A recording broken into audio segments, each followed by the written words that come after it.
বাংলায় এশায়ার প্রসেস শুরু হওয়ার সাথে সাথেই ভয়ঙ্কর ষড়যন্ত্রের ইঙ্গিত পাওয়া যাচ্ছে।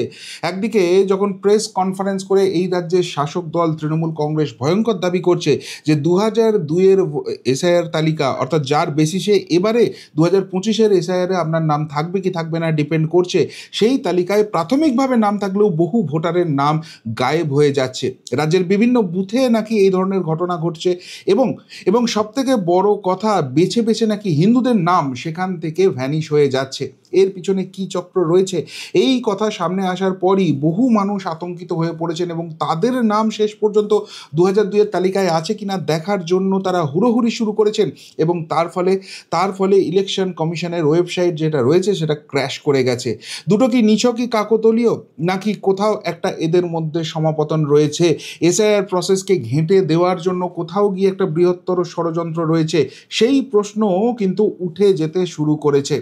আজকে প্রথমেই যে খবরটা সবারই নজর কাড়ছে সেটা হচ্ছে যে 2002-এর যে ভোটার তালিকা, সেখানে রাজ্যের বিভিন্ন বুথকে উল্লেখ করা হচ্ছে যেখানে প্রাথমিকভাবে 2002-এর যে ভোটার তালিকা ছিল সেইখানে বহু নাম ভ্যানিশ হয়ে যাচ্ছে। কোথাও থেকে তো ভোটার তালিকায় ভ্যানিশ হয়ে যাচ্ছে, এমন একটা অভিযোগ তৃণমূল কংগ্রেসের মুখপাত্ররা করেছেন। এখন প্রশ্নটা হচ্ছে যে কেন এখনই সেই অভিযোগটা এলো? কেননা এই যে 2002-এর ভোটার তালিকা, সেটা কিন্তু নির্বাচন কমিশন বেশ মাসখানেক আগে ঘোষণা করে দিয়েছিলেন। তখন কেন এই অভিযোগগুলো আসেনি?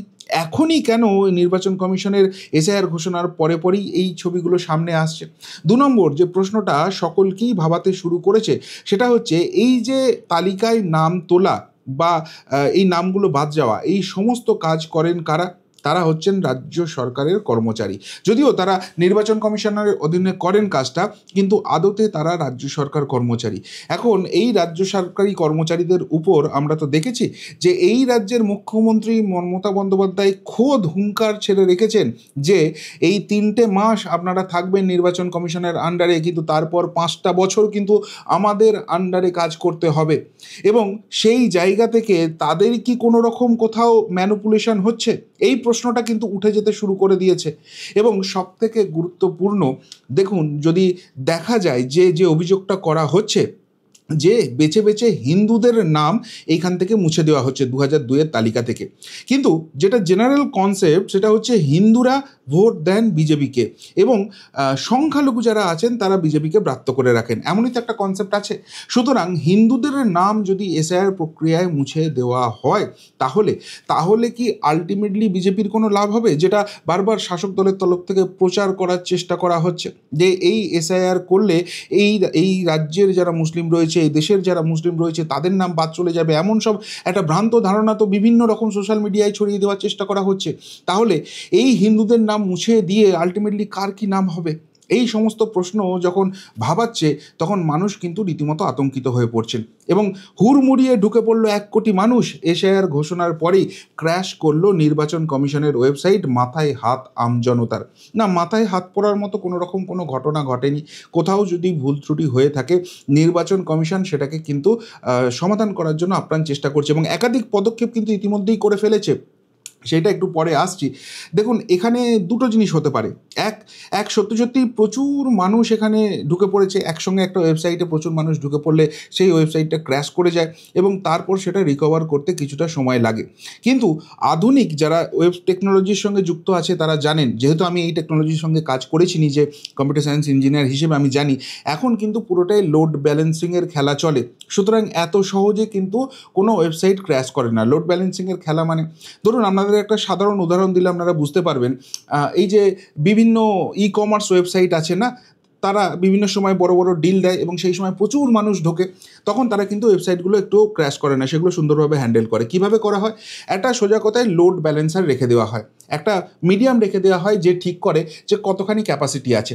সেই ক্যাপাসিটি অনুযায়ী তারা কিন্তু বিভিন্নভাবে লোডটাকে ডিস্ট্রিবিউট করে দেয়, নতুন নতুন সার্ভার অ্যাড করে দেয়, আবার লোড কমে গেলে সেই সার্ভারটাকে ডিডাক্ট করে দেয়। এরকম একাধিক ঘটনা ওয়েব টেকনোলজিতে ঘটে। সুতরাং ওয়েবসাইট ক্র্যাশ করিয়ে দেওয়া এখন কিন্তু খুব একটা সহজ পন্থা নয়। আর সেই জায়গাতেই প্রশ্ন হচ্ছে যে এই সমস্ত ঘটনা ঘটলে মানুষের মধ্যে আতঙ্ক তৈরি হবে, আমার নামটা আছে কি নেই আমি জানতে পারছি না, এইটা হলে আরও বেশি আতঙ্কর পরিবেশ তৈরি হবে এবং এসআইআর প্রসেসটা ঘেঁটে যেতে পারে।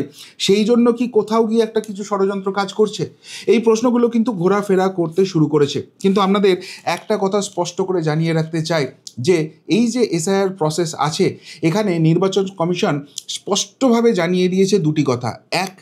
একটিও বৈধ ভোটারের নাম এই এসআইআর পর বাদ যাবে না এবং একটিও অবৈধ ভোটার এই ভোটার তালিকায় থাকবে না।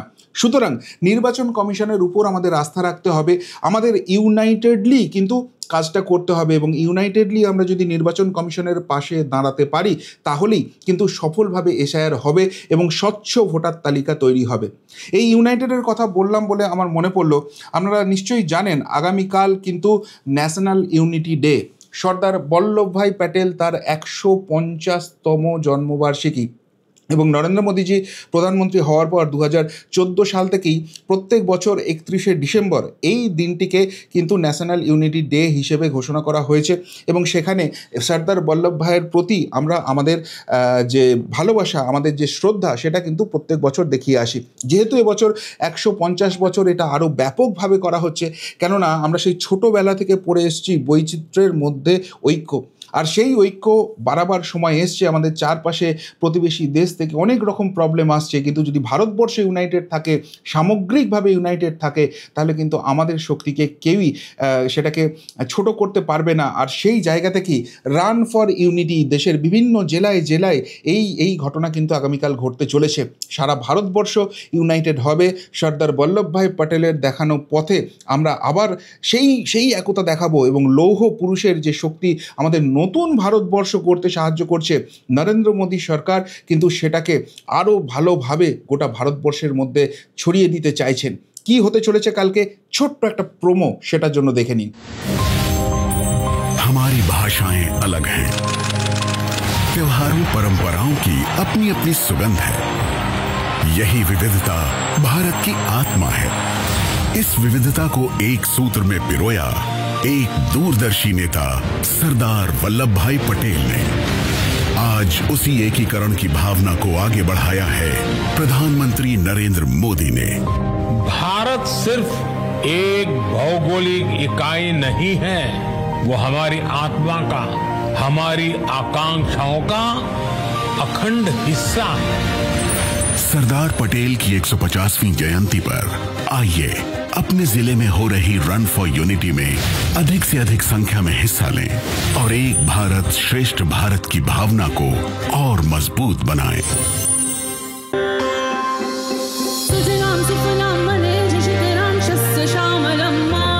सरदार पटेल की 150वीं जयंती पर आइए अपने जिले में हो रही रन फॉर यूनिटी में हिस्सा लें और एक भारत श्रेष्ठ भारत की भावना को और मजबूत बनाएं। राष्ट्रीय एकता दिवस। অর্থাৎ ইউনাইটেড ইন্ডিয়ার ছবি কিন্তু কালকে স্পষ্ট হবে এবং সেই জন্য নরেন্দ্র মোদী সরকার এটা কিন্তু দুর্দান্তভাবে কাজ করছে, যেমন দুর্দান্তভাবে কাজ করছে আমাদের ইলেকশন কমিশন।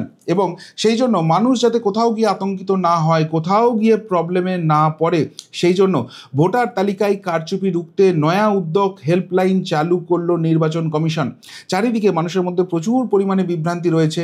আপনারাও বহু মানুষ আমাকে ফোন করছেন, মেসেজ করছেন, কমেন্ট বক্সে জানতে চাইছেন। এসআইআর নিয়ে আপনাদের অনেক কোয়েশ্চেন রয়েছে, যতখানি জানি আপনাদের উত্তর দেওয়ার চেষ্টা করছি, কিন্তু আমরা তো স্পেশালিস্ট নই। তাই নির্বাচন কমিশন তারা কিন্তু স্পেশালিস্ট এখানে নিয়োগ করছেন।